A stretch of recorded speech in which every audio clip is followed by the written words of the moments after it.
നമസ്കാരം. ഞാൻ Moideen Shah, Indian union കോൺഗ്രസിൻ്റെ പ്രസിഡന്റ്. ബഹുമാന്യ നിങ്ങൾക്ക് എല്ലാവർക്കും എൻ്റെയും എൻ്റെ ഗ്രൂപ്പിൻ്റെയും അഭിനന്ദനങ്ങളും ആശംസകളും.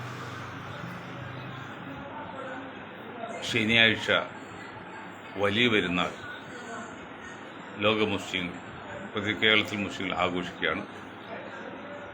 ആ പെരുന്നാൾ ആശംസകൾ നേരത്തെ തന്നെ നേരുന്നു. ബഹുമാന്യരെ, ഈ നിറം എന്ന സിനിമയിൽ ശാലിനിയും ബോബും കുഞ്ചാക്കും തമ്മിൽ ഒരു ഡയലോഗുണ്ട്, പറയുന്നൊരു ഡയലോഗുണ്ട്. ശാലിനി പറയാണ്, ഒരു നിമിഷം നിനക്ക് എന്നോട് പറയാമായിരുന്നല്ലോ അവർ ലവ് ആണെന്നുള്ളവർ. അങ്ങനെയാണെങ്കിൽ അവർ കല്യാണം കഴിച്ചു പോകില്ല, അവർ കുഞ്ചാക്കനെ കല്യാണം കഴിക്കുമായതൊന്നാണ് സൂചന, ദ്വയാർത്ഥം. അതുപോലെ ഈ VD സതീശൻ അവർകളും PV അൻവർ അവർകളും എന്തൊക്കെ തെറ്റ് ചെയ്യട്ടെ, എന്തൊക്കെ മര്യാദകൾ കാണിക്കട്ടെ, പക്ഷെ നിങ്ങൾക്ക് ഒരു കാര്യം പറയാൻ പറ്റത്തില്ലോ, അല്ലെങ്കിൽ നിങ്ങളുടെ UDF നേതാക്കൾക്ക് ഒരു കാര്യം പറയാമല്ലോ. ശരി, VD സതീശൻ പ്രതിപക്ഷ നേതാവും അൻവറും സംയുക്ത പ്രസ്താവന നടത്തണം, അല്ലെങ്കിൽ സംയുക്ത ഒരു പത്രസമ്മേളനം നടത്തണം. ഒരേ സമയത്ത് UDF സ്ഥാനാർത്ഥിയെ ഞാൻ അംഗീകരിക്കുന്നു, ഞങ്ങൾ സപ്പോർട്ട് ചെയ്യുന്നു. അപ്പോൾ സതീഷ് പറയാം, ശരി തൃണമൂൽ കോൺഗ്രസിന് മുന്നണിയിലെടുത്തെങ്കിൽ മുന്നിൽ ഘടകകക്ഷിക്ക് വേറെയുള്ള താൽക്കാലികമാക്കാന്നുള്ളതല്ലേ ആ സംവിധാനം. അങ്ങനെ ഒരു നിമിഷം ഒരുമിച്ച് പറഞ്ഞാലെങ്കിലും അത് രക്ഷപ്പെടാൻ പറ്റത്തില്ലോ, അത് ചെയ്തില്ലല്ലോ. ഇന്ന് ഇപ്പോൾ ഏതാനും മിനിറ്റുകൾക്ക് മുൻപ് KPCC പ്രസിഡന്റ് അഭിമുഖത്തിൽ അദ്ദേഹം വാനമുള്ള പ്രതീക്ഷയാണ്, വളരെ ഭൂരിപക്ഷത്തിൽ UDF അവിടെ ജയിക്കും. എവിടെ ജയിച്ചു? പാലക്കാട് ജയിച്ചു, ഉമ്മൻചാണ്ടി അവിടെ ജയിച്ചു, തൃക്കാക്കര ജയിച്ചു, ചേലക്കയിൽ ഭൂരിപക്ഷം കുറച്ചു. എല്ലാം ശരിയാണ് സാർ. ഇതിനേക്കാൾ വലിയ പ്രതീക്ഷയായിരുന്നു കഴിഞ്ഞ അസംബ്ലി ഇലക്ഷനിൽ നിങ്ങൾക്ക്. 100 സീറ്റ് കിട്ടും, UDF ഭരിക്കും എന്ന് തന്നെയാണ് വിചാരിച്ചത്. ഇതേ നിങ്ങളുടെ നേതാക്കൾ അതേ ചിന്തയായിരുന്നു. പക്ഷേ വീണിട്ട് തല കണ്ടില്ല. 41 അവസാനിച്ചു, 99 കൊണ്ടുപോയി LDF. ഇപ്പോൾ നിങ്ങൾക്ക് അൻവർ മാറിയതിനെ കുറിച്ച് നിങ്ങൾക്ക് ഒരു ദുഃഖമില്ല. അൻവർ ചെയ്തത് 100% തെറ്റാണെന്ന കാര്യത്തിൽ യാതൊരു സംശയമില്ല. കാരണം ഒരു പാർട്ടിയുടെ സ്ഥാനാർത്ഥിയെ തീരുമാനിക്കേണ്ടത് ആ പാർട്ടിയിലെ ആ മുന്നണിയാണ്.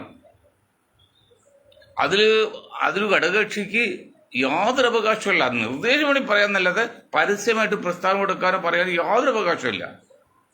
അത് 100% അൻവർ ചെയ്ത് തെറ്റാണ്. അൻവർ ഞാൻ വലിയ ബുദ്ധിമാനാണ്, പക്ഷെ ശിരോമണിയാണ്. അൻവരെ ഒരു കാര്യം മനസ്സിലാക്കണം. ഇന്നിപ്പോൾ ഒരാൾ എന്നെ വിളിച്ചു പറഞ്ഞു, അൻവർ പിന്തുണ കൊടുക്ക്, വാർത്ത കവറേജ് കിട്ടുന്നതൊക്കെ. ഞാൻ പറഞ്ഞു വരട്ടെ എന്ന് പറഞ്ഞു. എന്തൊക്കെ ആയെന്നറിയോ? യുദ്ധത്തിൽ 2 രീതിയുള്ളൂ. ഒന്ന് ചെറുത്ത് നിൽക്കുക, എന്താണ് ചെറുത്ത് നിൽക്കുക, ഇങ്ങോട്ട് വരാൻ നോക്കുക. രണ്ടാമത് പ്രത്യാക്രമണം നടത്തുക, അങ്ങോട്ട് ആക്രമിക്കുക. മൂന്നാമതൊരു പ്രവൃത്തിയിൽ മൂന്നാമതൊരു ഇല്ല അൻവറേ. എന്നെ ഒരിക്കലും പറയാണ്, എൻ്റെ സംഭാഷണം ജലു പറയേണ്ടത് കുറച്ചുകൂടി സ്പീഡാക്കിയ ആൾക്കാർക്ക് മനസ്സിലാക്കട്ടെ, വെറുതെ പറഞ്ഞു പോയാൽ മതിയോ? അതായത് ഒന്ന് പ്രത്യാക്രമണം നടത്തുക, അത് അവസാനത്തെ ഭാഗം. ആദ്യം ചെയ്യേണ്ടത് ചെറുത്ത് നിൽക്കുകയാണ്, ഇങ്ങോട്ട് വരാതിരിക്കുകയാണ്. അതാണ് ഈ മൂന്നാമത്തെ തത്വമില്ല. അതുപോലെ ഇപ്പം കേരളത്തെ സംബന്ധിച്ച് 2 മുന്നണി, LDF UDF. നിങ്ങൾക്ക് അധികാരമാണ് നിങ്ങൾ ആഗ്രഹിക്കുന്നെങ്കിൽ ഈ 2 മുന്നിൽ ഒതുങ്ങണം. മൂന്നാമത്തെ മുന്നണിക്ക് ചാൻസ് വന്നിട്ടില്ല, വരില്ല എന്നും പറയാൻ പറ്റില്ല, ഇപ്പോഴും വന്നിട്ടില്ല, അടുത്ത ഇലക്ഷൻ വരില്ല. പിന്നെ എന്താണ് അൻവർ അവിടെ ഉദ്ദേശിക്കുന്നത്? നിങ്ങൾക്ക് UDF ചേരേണ്ടതെങ്കിൽ അതിൽ ചേരാനുള്ള രീതിയിൽ വേണം മുന്നോട്ട് പോകാൻ. ഞാൻ ചോദിച്ചാൽ ഒരു കല്യാണ വിവാഹമോചന കേസിൽ ഇടപെട്ട് തീർത്തപ്പോഴേ ഞാൻ ചോദിച്ചു, നിങ്ങൾക്ക് യോജിച്ച് പോകാനാണോ താല്പര്യം എന്ന് വെച്ചു. യോജിച്ച് പോകാൻ നിങ്ങൾക്ക് താല്പര്യമെങ്കിൽ ആ രീതിയിൽ വേണ്ടി ട്യൂൺ ചെയ്യാൻ. നമ്മുടെ സംഭാഷണത്തിൻ്റെ ചർച്ചയുടെ ട്യൂൺ ആ രീതിയിലായിരിക്കണം. അല്ല യോജിച്ച് പോകാൻ പരിപാടി ഇല്ലെങ്കിൽ സംഭാഷണത്തിൻ്റെ അല്ലെങ്കിൽ ചർച്ചയുടെ ട്യൂൺ ആ രീതിയിലായിരിക്കണം. ഉദാഹരണം പറഞ്ഞാൽ ഒരു പെണ്ണ് സിനിമ പറഞ്ഞ ഒരു പെണ്ണ് കാണുന്ന ടീം വന്നു, ഇൻകം ടാക്സ് ടീം വന്നു. അപ്പോൾ പെണ്ണ് കാണുന്ന വന്ന ടീമിന് പകരം ആദ്യം വന്ന് ഇൻകം ടാക്സ് ആണ്. ഇൻകം ടാക്സ് ടീം വന്നപ്പോൾ പെണ്ണ് കാണുന്ന ടീമാണെന്ന് വെച്ചിട്ട് ഇല്ലാത്ത സ്വത്തുക്കളെല്ലാം പറഞ്ഞു. അവസരം ഇൻകം ടാക്സ് ടീമായിരുന്നു. പിന്നെ പെണ്ണിൻ്റെ ടീം വന്നപ്പോൾ അവർ ഇൻകം ടാക്സ് അയച്ച് ഒന്നും ഇല്ലയെന്ന് പറഞ്ഞു. അങ്ങനെ മണ്ടത്തിൽ കാണിച്ച് സിനിമയിൽ പറയുന്നുണ്ട്, യാഥാർത്ഥ്യത്തിലുണ്ടത്. അതുപോലെയാണ് അൻവറും സതീശൻ സാറും നിങ്ങൾക്ക് പാർട്ടി മുന്നോട്ട് പോകണം, അടുത്ത പ്രാവശ്യം ഇലക്ഷൻ ജയിക്കണം, UDF അധികാരത്തിൽ കയറണം, എങ്ങനെയും രക്ഷപ്പെടണം എന്ന് അൻവർ ഉണ്ടായതിൽ അൻവർ ചെയ്യേണ്ട ഏക ചോയ്സ്, ഏക ചാൻസ് എന്താണ് UDFനെ ഒത്തു നിൽക്കുക എന്നുള്ള, അതിനു വേണ്ടി കരുക്കൾ നിൽക്കുക എന്നുള്ള. അപ്പം UDFന് അടുത്ത പ്രാവശ്യം ഭരണം കിട്ടണമെങ്കിൽ നിങ്ങൾ ആ രീതിയിൽ സതീശൻ ഉൾപ്പെടെ ചെയ്യണം. രണ്ടുപേരും മണ്ടത്തരം കാണിച്ചില്ലേ. ഇപ്പോഴും KPC പ്രസിഡന്റ് വിചാരം ബഹുഭൂരിപക്ഷത്തിൽ, വളരെ ഭൂരിപക്ഷത്തിൽ അവിടെ ജയിക്കില്ല നമ്മൾ പറയാൻ ആളില്ല. അൻവറിനെ പോലെ സ്ഥാനാർത്ഥി മോശമെന്ന് പറയാനുള്ള വിവരക്കേടൊന്നും എനിക്കില്ല, ഞങ്ങൾക്കില്ല. പക്ഷെ അത് ചോയ്സാണ്, അല്ലെങ്കിൽ ചാൻസാണ്. എന്തിനാ ചാൻസ്? ഇത് ഉപ്പുള്ളപ്പോൾ ഉപ്പിലിട്ടിട്ട് ആവശ്യമുണ്ടോ? ചാൻസ് ഉപ്പിലിട്ടതാണ്, മറ്റു ഉപ്പാണ്. അൻവറിനെയും കൂടി UDFിനെ കൂടെ നിർത്തിയിരുന്നെങ്കിൽ ഉപ്പാണ്. ഇതിപ്പോൾ ഉപ്പിലിട്ടാണ്. മാറ്റ് കുറച്ചിട്ട് ശക്തി കുറച്ചിട്ടുണ്ട്. ജയിച്ചെങ്കിലും ജയിച്ചില്ലെങ്കിൽ ജയിച്ചില്ല, ഉറപ്പില്ല. ഇത് ഈ ഇലക്ഷനിൽ രണ്ട് ചാൻസാണ്. ഒന്നുകിൽ ബഹുഭൂരിപക്ഷത്തോടു കൂടി UDF സ്ഥാനാർത്ഥി ജയിച്ചു, അതുകൂടി ആരാണ്? സതീശൻ്റെ അപ്രമാദിത്വം വരും, മറ്റൊരു പിണറായിയാവും, ധിക്കാരി അഹങ്കാരിയാവും. കാരണം എല്ലാം എൻ്റെ കൈപ്പിടിയിൽ ഒതുക്കില്ലേ. ഇത് ചെറിയൊരു ഭൂരിപക്ഷമാണ് ജയിച്ചെങ്കിലോ സമാസമം, അപ്പോൾ കൂടുതലോ കുറവില്ല. തോറ്റും പോയാൽ ആ പേരിൽ മറ്റേതെങ്കിലും സതീശനെ കൊടയും സതീശന് മാറേണ്ടി വരും. ഇതൊക്കെ അപകടമാണെന്ന് ഞമ്മല്ലേ. ഈ കൊല്ലൻ്റെ ആയിൽ നിൽക്കുന്ന മൊയിലിൻ്റെ അവസ്ഥയാണ്. കൊല്ലൻ മുട്ടുന്ന ഇരുമ്പയിലാണ്, പക്ഷെ പിടക്കുന്ന മൊയിലാണ്. അതുപോലെയാണ് നിങ്ങൾ ഈ പരസ്പരമൊക്കെ ഉണ്ടാക്കുമ്പോൾ അതിലെ അനുഭാവികളായ സാധാരണക്കാരായ പ്രവർത്തകർക്കാണ് അതിൻ്റെ തട്ട് കിട്ടുന്നത്. നിങ്ങൾക്ക് രക്ഷയുണ്ട്, ഒരു കുഴപ്പമില്ല. നിങ്ങൾ ഭരണകക്ഷിയായ പ്രതിപക്ഷം എന്താ, എന്ത് കാര്യം പ്രതിപക്ഷ നേതാവ് ഉൾപ്പെടെയുള്ളവർക്ക് എന്ത് കാര്യം ഭരണപക്ഷം പറഞ്ഞൊക്കെ ഇത് കിട്ടും, ഈസിയായിട്ട് കിട്ടും. അതുപോലെ ഭരണകക്ഷിക്ക് പ്രതിപക്ഷത്തെ വിളിച്ച് കയ്യിലെടുക്കും, ഒരു പ്രയാസമില്ല, പ്രത്യേകിച്ച് കേരളത്തിലും ഇന്ത്യയിലും നമുക്കറിയാവുന്നല്ലേ. ഇതിനിടയിൽ നട്ടം തീരുന്നൊരു വർഗമാണ് സാധാരണ വോട്ടർമാർ, സാധാരണ പ്രവർത്തകർ. ഇപ്പം അൻവറിൻ്റെ ആത്മാർത്ഥത നമ്മൾ ചോദ്യം ചെയ്യാൻ പാടില്ലെങ്കിലും എന്താണ് പുള്ളി പറഞ്ഞത്? കഴിഞ്ഞ ദിവസം രാവിലെ പറഞ്ഞു 10 പൈസ എടുക്കാൻ വഴിയില്ല എന്ന്. പിന്നെ പറഞ്ഞു ആൾക്കാർ പണം കൊണ്ടുവരും, ഞാൻ മത്സരിക്കാൻ തയ്യാറാണെന്ന്. മത്സരിക്കാനോട് ആൾക്കാർ പറയുന്നു, ആൾക്കാർ റോഡ് അടക്കല്ലേ, മുട്ടി നിങ്ങൾ മത്സരിച്ചു. അതൊക്കെ ആൾക്കാർക്ക് മനസ്സിലാവില്ല, എന്താണ് എങ്ങനെയാണ് ഈ പണം വരുന്നതൊക്കെ. ഇന്നിപ്പോൾ 10 സ്ഥാനാർത്ഥി പത്രികകൾ കൊടുത്തിരുന്നത് 52 കോടി രൂപയുടെ സ്വത്തുണ്ട്, 20 കോടി കടമുണ്ട്. കാര്യം സ്വത്തുണ്ടെന്ന് ചോദിച്ചാൽ പണം എടുക്കാൻ പറ്റില്ല, അത് ശരിയാണ്. എങ്കിലും അത്ര പാപ്പിച്ചിട്ടേ 30 കോടി രൂപ ലാഭമല്ലേ? 30 കോടി ബാലൻസ് ഷീറ്റിൽ 30 കോടി ലാഭമല്ലേ? അല്ലെങ്കിൽ ആസ്തി എടുക്കല്ലേ? ബാധ്യത കുറവ് 20 ഉള്ളൂ. അതൊരു ചായ പിടിക്കുമ്പോൾ വഴിയില്ല. ആരെയിടവും നിങ്ങൾ ഇവരെ പൊട്ടനാക്കുന്നത്? എന്താ മനുഷ്യല്ല, നിങ്ങളെ പോലെ പണം കുറച്ച് കുറവാണ്, വിദ്യാഭ്യാസം കുറവാണെങ്കിൽ സാമാന്യ ബുദ്ധിയില്ലേ മലയാളികൾക്ക്, വോട്ടർമാർക്ക്, അവരുടെ നിങ്ങൾ പൊട്ടനാക്കുന്നത്. അപ്പോൾ ഒരു പുതിയ ആപ്പിൾ പോയപ്പോൾ ഒരു തെണ്ടി ചോദിച്ചപ്പോൾ ഒരു പുള്ളി 5 പൈസ 10 പൈസയുടെ കൊടുത്തു. നല്ല വില കൂടി ഷർട്ട് കിട്ടാനുള്ള പോയി അവള്. അപ്പോൾ തെണ്ടി മതി, പൊന്നു മോനെ വില കൂടി ഷർട്ടിൻ്റെ വില കളഞ്ഞല്ലോ എന്നുപോലെ അൻവറെ നിങ്ങൾക്ക് അവസരം കിട്ടിയപ്പോൾ നിങ്ങൾ കളഞ്ഞു വിളിച്ചില്ലേ? ഇതിന് എങ്ങനെ പിടിച്ചു നിൽക്കാന്നാണ് ഇവിടെ അൻവറിനെ തോൽപ്പിച്ച്, അൻവറിനെ അല്ല പിന്നെ ഇപ്പോഴത്തെ കോൺഗ്രസ് സ്ഥാനാർത്ഥി തോൽപ്പിച്ച്, UDF തോൽപ്പിച്ച്, എന്നിട്ട് നിങ്ങളൊരു കോംപ്രമൈസിലെത്തി നിങ്ങളുണ്ടെങ്കിൽ രാജ്യം നടക്കൂ എന്ന് തോന്നി നിങ്ങൾ കൊണ്ടുവരണം. അതൊക്കെയാണ് നിങ്ങൾ ധരിക്കുന്നെങ്കിൽ അതൊക്കെ മഹാ തെറ്റോട് വഞ്ചയാണ്, കുലം കലക്കലാണത്. ഒരു മുസൽമാനെ സംബന്ധിച്ച് അങ്ങനെ കുലം കലക്കാൻ പറ്റില്ല. രാഷ്ട്രീയക്കാർക്ക് പറ്റും, രാഷ്ട്രീയ നേതാക്കൾ പറ്റും. ഒരു മുസൽമാനാണോ നിങ്ങളെങ്കിൽ അത് കുളം കലക്കുന്ന പടി അല്ലെങ്കിൽ കുലം കുത്തികളാണ്. അതൊരിക്കലും അനുവദിക്കും, ആ വഞ്ചനയാണത്. വഞ്ചന ഏറ്റവും നിഷിദ്ധമായ ഒരു തെറ്റായിട്ടാണ് വഞ്ചനയെ കാണുന്നത്. അല്ലെങ്കിൽ രാഷ്ട്രീയക്കാർക്ക് എന്താ ആത്മാർത്ഥത? എന്താ ആത്മാർത്ഥത? ഇന്ന് ഞാൻ പറയാണ്ട് എന്നോട് ചോദിച്ചു, നിങ്ങളെന്തിനാ ഈ മുസ്ലിങ്ങൾക്ക് വേണ്ടി വാദിക്കണമെന്ന് വെച്ചാൽ ഇന്നും ഒരാൾ ചോദിച്ചു. ശരിയാണ്, എനിക്ക് തോന്നിപ്പോൾ അത് അല്പം കൂടി പോണത്. പക്ഷേ മറ്റുള്ളവർ വാദിക്കണ്ടേ? ഞാൻ നിങ്ങൾ കേരളത്തിലെ സാമാന്യ ബുദ്ധിയും മര്യാദയുള്ള നേതാക്കളോടും മനുഷ്യൻ ചോദിക്കുകയാണ്. ഇന്നൊരു ചാനലിൽ മലപ്പുറം ജില്ല രൂപീകരിച്ചു, മലപ്പുറം ജില്ല രൂപീകരിച്ച് എന്താണ് തെറ്റ്? കേരളത്തിൻ്റെ ഭാഗമല്ലേ മലപ്പുറം ജില്ല? നിലമ്പൂരും മലപ്പുറം ജില്ലയും മുസ്ലിങ്ങൾ കുത്തിയാണ്, അവർ മുസ്ലിം വിട്ടുകൊടുത്തേക്കാണ്. ഇപ്പോൾ കോട്ടയത്തും പത്തനംതിട്ടയിലും ഇടുക്കിയിലും തിരുവനന്തപുരത്തൊക്കെ ആരുടെ കുത്തയാണ്? അത് നിങ്ങൾ ശ്രദ്ധിക്കാത്തത്. ഇന്ന് കൂലിക്ക് എഴുതുന്ന ഒരു പത്രപ്രവർത്തകൻ, അതേ കൂലിക്ക് എഴുതുന്ന ആളെ കണ്ടാലും രൂപം അറിയാം, സ്വഭാവമൊക്കെ അറിയാം. അതേ കുഞ്ഞാലിക്കുട്ടിയെ വെല്ലുവിളിച്ചിരിക്കുകയാണ്. കുഞ്ഞാലിക്കുട്ടി മക്കൾ തെറ്റുണ്ട്, തെറ്റ് 100% തെറ്റും വഞ്ചന പുള്ളി കാണിച്ചത്. എന്തൊക്കെ ഇന്നലെ പൂഴ്ത്തി പറ്റി കുഞ്ഞാലിക്കുട്ടിയെ പറഞ്ഞത് എന്തല്ലേ ഇയാൾ പറഞ്ഞുകൊണ്ട് പറയാണ്. 5ാം മന്ത്രിസ്ഥാനം ചോദിച്ചാൽ പാവം തങ്ങളെ, ഞാൻ പറഞ്ഞല്ലോ, കരുണാകരനോ ആന്റണിയോ അല്ലെങ്കിൽ വേറെ ആരും തങ്ങളുടെ അടുത്ത് പോയിട്ടുള്ളത്, തങ്ങൾ അവരുടെ അടുത്ത് പോയിട്ടില്ല. ആ തങ്ങളെ സൂല അന്ന് ക്യാൻസർ പോവുകയാണ്. മറ്റേ തങ്ങൾ മരിച്ച ശേഷം ഇളയ തങ്ങളാണല്ലോ. ആ തങ്ങളെ കയറ്റി കുഞ്ഞാക്ക് എന്തിനോ ട്രിവാൻഡ്രത്തോണ്ടി പാണക്കാട്ടിൽ നിന്ന് ട്രിവാൻഡ്രത്തിന് ചുരുങ്ങി 7-8 മണിക്കൂർ പിടിക്കും, 8 മണിക്കൂറും പിടിക്കും. അവിടെ ചെയ്യുമ്പോൾ ഉമ്മഞ്ഞാടിയില്ല, ഉമ്മഞ്ഞാടി കോട്ടയത്ത് പോയി. കോട്ടയത്തും അവിടെയില്ല, വേറെ കണ്ട് നാട്ടിയ ഗസ്റ്റ് ഹൗസിലായിട്ട് അവിടെ പോയി. അപ്പോൾ നേരെ വിളക്കറയി.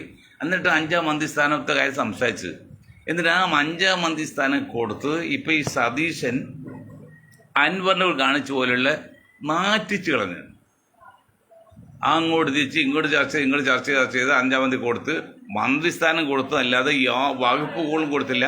ഒരു 10-15 ഈ സ്റ്റാഫിനെ കൊടുത്ത് വേറെ ഒരു നേട്ടം. അതുകൊണ്ട് ലീഗ് ഉണ്ടായില്ല, മഞ്ഞളാങ്കുലിക്ക് എനിക്കുണ്ടായില്ല, ഉള്ള വകുപ്പ് കിട്ടുള്ളൂ. അതെന്താണ് കൊടുത്തത്? ഞാൻ ചോദിക്കട്ടെ. അപ്പോൾ അതാണ് ഈ കൂലി കഴിച്ച പത്രക്കാരൻ പറയുന്നറിയോ? അതെന്തോ ധിക്കാരായി പോയി, അതൊരു വാശിയല്ലേ? അതുപോലെ സതീശൻ പറഞ്ഞു വാശിയല്ലേ, വാശി കൊള്ളവോ? ഏടോ പത്രപ്രവർത്തകർ, നിങ്ങളുടെ തടിയും വണ്ണവും നിങ്ങളുടെ പാരമ്പര്യമായിട്ടെ ഈ മുസ്ലിം സമുദായത്തിന് കേരളത്തിൽ മന്ത്രിസ്ഥാനം 40%, 40% എത്ര മന്ത്രി? 8 മന്ത്രി വരെയും കിട്ടാം.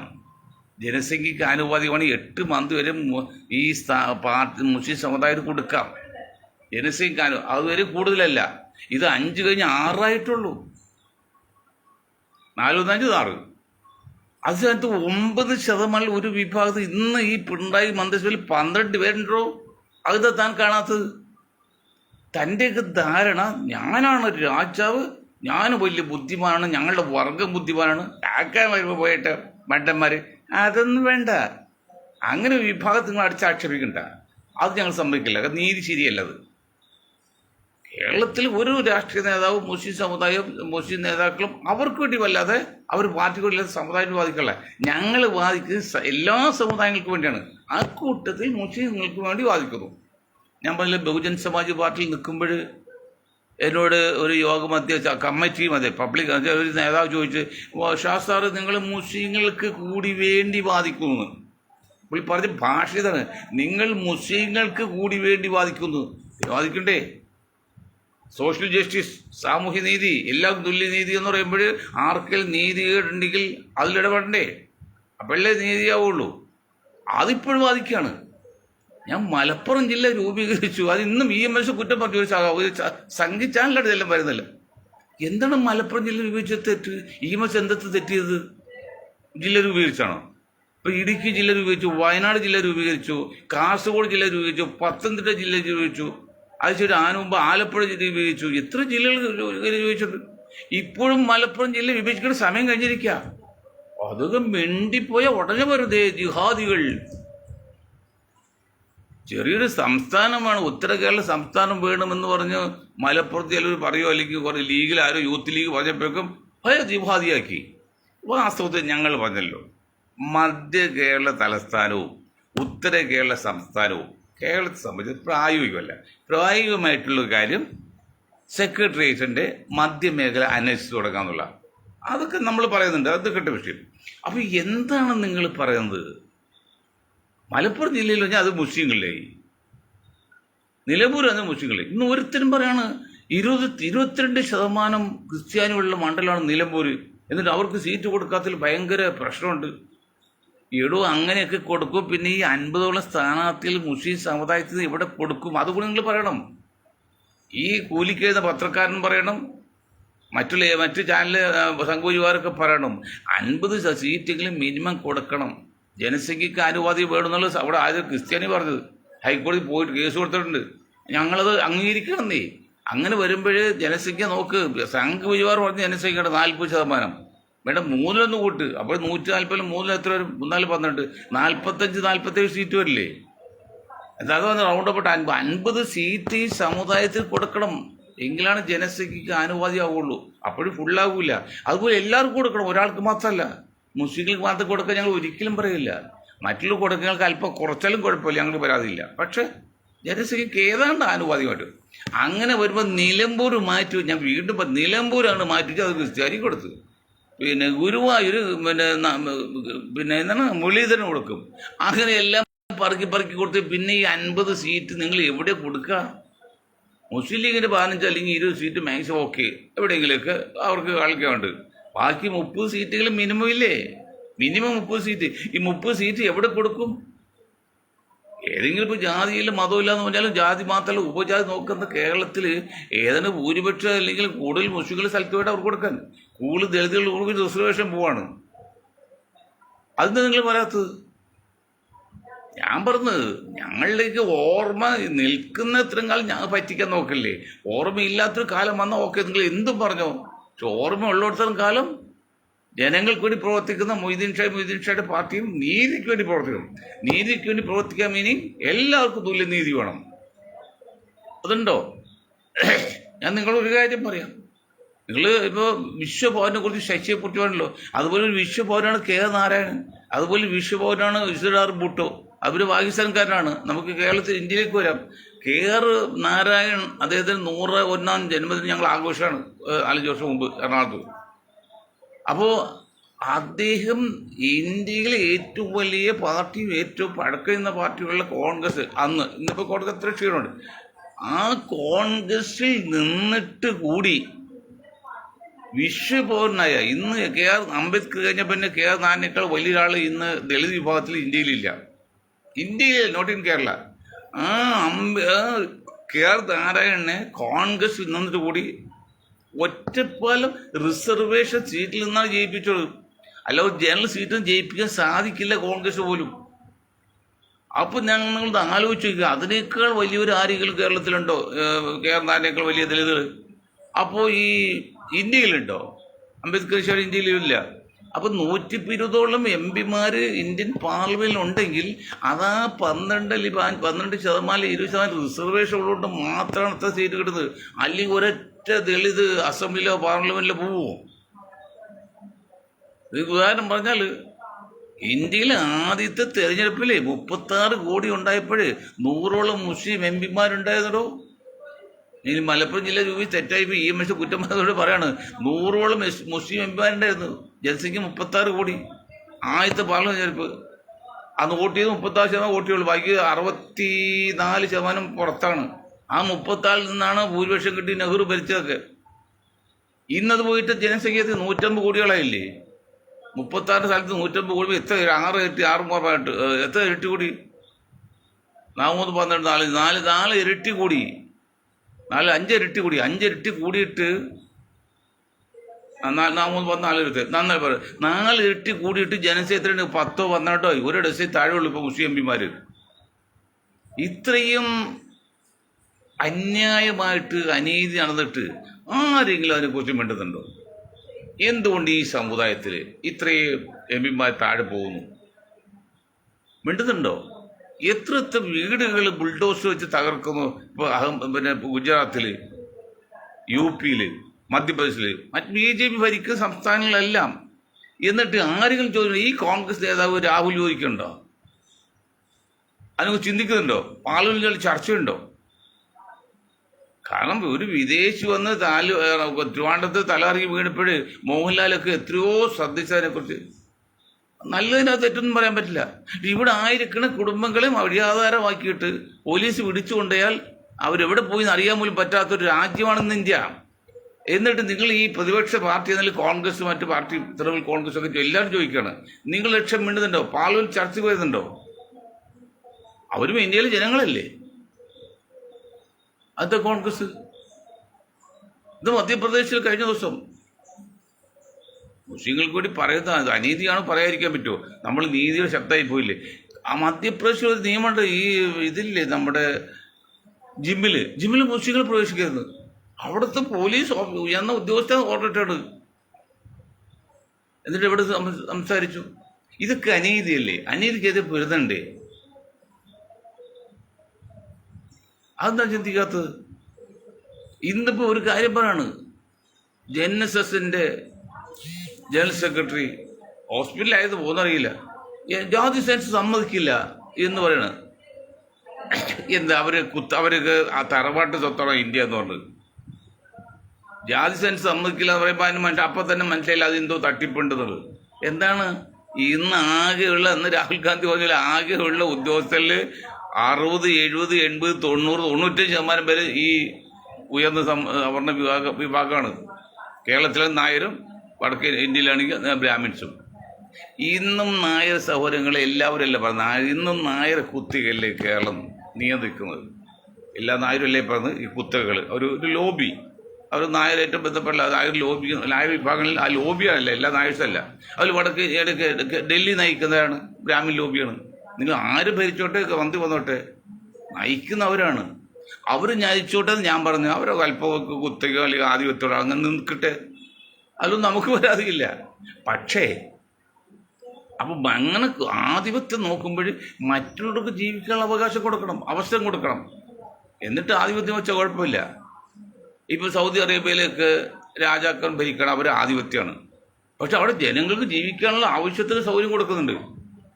അതുപോലെ ജീവിക്കാനുള്ള സൗകര്യം കൊടുത്ത് എല്ലാവർക്കും കൊടുത്തിട്ട് നിങ്ങൾ ആധിപത്യം എടുത്തോ, നിങ്ങൾ ഭരണം നടത്തിക്കോ, നേതൃത്വം വെച്ചോ, നമുക്കൊന്നും പരാതിയില്ല.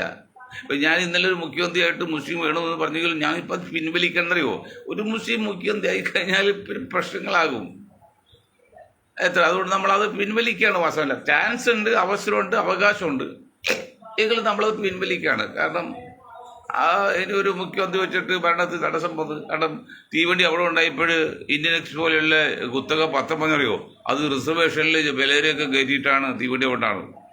അത് ചിലപ്പോൾ ബുദ്ധി കുറവാണല്ലോ അവർക്ക്, അതുകൊണ്ട് പകച്ചു പോകുന്നുണ്ടാണ്. അതാണ് കാലം, അതാണ് യുഗം ഇന്ത്യയിൽ. ഇന്നിപ്പോൾ കിടക്കെ കിടന്നാണ് പറയുക, ആശുപത്രി പോകുന്നില്ല എന്നാണ്. ജാതി സെൻസസ് പറ്റില്ല, നമ്മൾ സമ്മതിക്കില്ല, അത് എതിർക്കുമെന്ന്. എന്താ പരസ്യമായിട്ട് ധിക്കാരിൽ കാണിക്കുന്നത്? അതല്ലേ ഇപ്പൊ ഇവിടെ നമ്മൾ നിലമ്പൂരിൽ എടുത്തു കഴിഞ്ഞാൽ,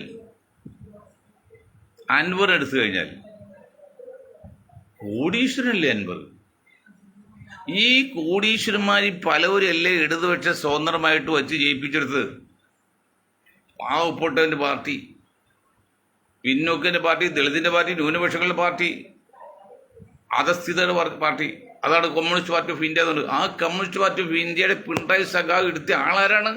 അൻവർ. 100 കോടി, അന്നൊക്കെ 100 കോടി 100 കോടി ഉടമ. നാട് നിന്നൊക്കെ വന്ന പാവപ്പെട്ട പാർട്ടിയാണ്. വേറൊരാളുണ്ട് കോടീശ്വരൻ. ആരാണ് സാധാരണക്കാരുള്ളത് കമ്മ്യൂണിസ്റ്റ് പാർട്ടിയിൽ? പറയുന്നില്ല, വല്ല തത്വമുണ്ടോ? പണ്ട് തന്നെ കട്ടൻ ചായയും ബീഡിയും പരിപ്പടിയും കഴിച്ച കാലമൊക്കെ പോയി. ഇപ്പൊ സുഖലോലുവരാണ് കമ്മ്യൂണിസ്റ്റ് പാർട്ടികൾ, സുഖലോലുവർ. ഇത്രയും രാജകീയമായിട്ട് ജീവിക്കുന്ന 2 വർഗമുള്ളത് ഇന്ത്യയിൽ കേരളത്തിൽ. ഒന്ന് കമ്മ്യൂണിസ്റ്റ് നേതാക്കൾ, CPM നേതാക്കളും, മറ്റൊന്ന് പാതിരിമാരും, കത്തോലിക്ക സഭാ നേതാക്കന്മാരും. ഇത്രയും ആർഭാടമായിട്ടും ആഘോഷമായിട്ടും ആസൂത്രിതമായിട്ടും സുഖമായിട്ടും എന്തിനും ഒന്നും പോരായില്ല. കാരണം കോൺഗ്രസ് ആയതുകൊണ്ട് പെണ്ണു പിടിക്കാൻ പോയി കഴിഞ്ഞാൽ അവൻ തന്നെ ആൾക്കാരനെ ഒറ്റ കൊടുക്കും. കണ്ടില്ല, തൃശ്ശൂർ പോയി കോൺഗ്രസ് എന്നിട്ട് അവരെ വിളിച്ചു പറഞ്ഞ് പോലീസ് വന്നപ്പോൾ എന്താണ്, വലിയ നേതാവാണ്, അതേ പോലീസ് സെല്യൂട്ട് ചെയ്ത് അവിടേക്ക് സെക്യൂരിറ്റി ആയിട്ട് നിൽക്കേണ്ടി വന്നത്. മറിച്ച് സഖാവ് പിടിക്കലോ, അണികൾ തിരിച്ചു വരെ കാവലിൽ നിൽക്കും. എനിക്ക് അറിയാവുന്ന സംഭവം അറിയാം. അത്ര റോയലാണ്, അത്ര രാജകീയമാണ്, അത്ര സുഖസൗകര്യമാണ്. ഒരു ചോദ്യമില്ല അവിടെ, എന്തു ചെയ്യാം. അത്ര അടിമത്തം അല്ലെങ്കിൽ അച്ചടക്കമൊക്കെ ഉണ്ട്. അതൊന്നും കോൺഗ്രസിനില്ല. അതൊക്കെ ആവശ്യത്തിൽ കിട്ടെ. അപ്പം ഇതുകൊണ്ട് നമ്മൾ പറയുന്ന അൻവർ ഇനിയും ആവർത്തനം തെറ്റിയിട്ടില്ല. നിങ്ങൾ മര്യാദക്ക് അൻവറും സതീശനും ചേർന്ന് 99 പേരെ കൊന്നിട്ട് 100ാമത്തെ ആളെ കൊന്നോടും സ്വർഗത്തിൽ പോയി കഥ പറയും പോലെ അതിനേക്കാൾക്ക് അപേക്ഷിച്ച് എത്ര തെറ്റപ്പോൾ അൻവർ സതീഷ് ചെയ്ത്. നിങ്ങൾ ഇന്ന് പറയണം പിൻവലിക്കഴിഞ്ഞ് മറ്റന്നാൾ കൂടി സമയമാണ്. 5-ാം തീയതി സമയമുണ്ട്. 5-ാം തീയതി വ്യാഴാഴ്ചയാണ്, ഇന്ന് ചൊവ്വയാണ്, നാളെ ബുധനാണ്. ബുധൻ വരെ 2 ദിവസമുണ്ട്. ഈ 2 ദിവസത്തിനുള്ളിൽ നിങ്ങളൊരു സംയുക്ത പ്രസ്താവന കൊടുക്ക്. അതായത് പറഞ്ഞ തെറ്റുകളൊക്കെ തിരുത്താന്നേ. നമ്മൾ UDF സ്ഥാനാർത്ഥിയെ നമ്മൾ പ്രവർത്തിക്കുമെന്നും തൃണമൂൽ കോൺഗ്രസിനെ പാർട്ടി മുന്നണിയിൽ ചേർക്കുന്നു. അത് രണ്ടും സംയുക്ത പ്രസ്താവനല്ല. പിന്നെ ആരും ആദ്യം പറയുന്ന ആവശ്യമില്ലല്ലോ. അപ്പോൾ നമ്മൾ കൈകളാണ് ഇടത് കൈ വലത് കൈ തമ്മിൽ വ്യത്യാസമുണ്ട്. വലത് കൈ എത്ര സ്വാധീനമില്ല, ഇടത് കൈക്ക് എല്ലാവർക്കും അറിയാം. പക്ഷെ 2 കണ്ണോ യാതൊരു വ്യത്യാസമില്ല. അതുപോലെ VD സതീശനും പിന്നീട് BV അൻവറിനും സംയുക്തമായിട്ട് ഇരുന്ന് പത്രസമ്മേളനം നടത്തി പ്രഖ്യാപിക്കാം. അതിന് നാണക്കേട്, ഈ മാന്യന്മാർക്ക് നാണക്കേടാണെങ്കിൽ നിങ്ങൾ ഒരു പത്രപ്രസ്താവന കൊടുക്ക്. UDF സ്ഥാനാർത്ഥിയെ വിജയത്തിന് വേണ്ടി ഞങ്ങൾ പ്രവർത്തിക്കുന്നു. അതേ പത്രവാർത്തയിൽ തന്നെ പറയണം TMCയെ UDF എടുത്തിരിക്കുന്നു. പറ്റൂടോ അന്തസ്സുള്ള ആൾക്കാരെ? നിങ്ങൾ സാധിക്കുമോ? നാളേക്ക് ഒരു 1000 വോട്ട് ജയിച്ച് അല്ലെങ്കിൽ തോറ്റെങ്കിൽ പോയാൽ അന്ത്യകുദാശയാണ്, അന്ത്യകുദാശ. അവർക്കെന്ത് പിന്നെ ചന്തയിലെ പൊടിയും തട്ടിയിട്ട് ഒരു പ്രസ്താവന മതിയല്ലോ. ഇത് പ്രത്യേക സാഹചര്യത്തിൽ BJP ആയിട്ട് യോജിച്ച് വന്നല്ല എന്ന് പറഞ്ഞാൽ അങ്ങോട്ട് പോകാനുള്ള ഈ കോൺഗ്രസ്സുകാർക്കൊക്കെ ഒറ്റ പ്രസ്താവന തീരും. അത് നമ്മൾ കണ്ട കേസല്ലേ. ഇപ്പോൾ ജോസഫ് ഗ്രൂപ്പിൻ്റെ ആളാണ്, UDF ആളാണെന്നത് ഒറ്റ ദിവസം രാത്രി നേരം വെളുത്തപ്പോൾ BJP സ്ഥാനാർത്ഥി, ഇടുക്കിയിൽ DCC സെക്രട്ടറി നേരം വെളുത്തപ്പോൾ BJP അവർക്ക് അത്രേ ഉള്ളൂ. ഒരു പ്രസ്താവന കൊടുക്കണ്ട, ആരെങ്കിലും കൊടുത്താൽ മതി. അതല്ല ഇവിടെ 80-90% പേര് പിന്നോക്കത്തിൽ ന്യൂനപക്ഷമുണ്ട് ബുദ്ധിമുട്ട് അനുഭവിക്കുന്നത് സാധാരണക്കാർ.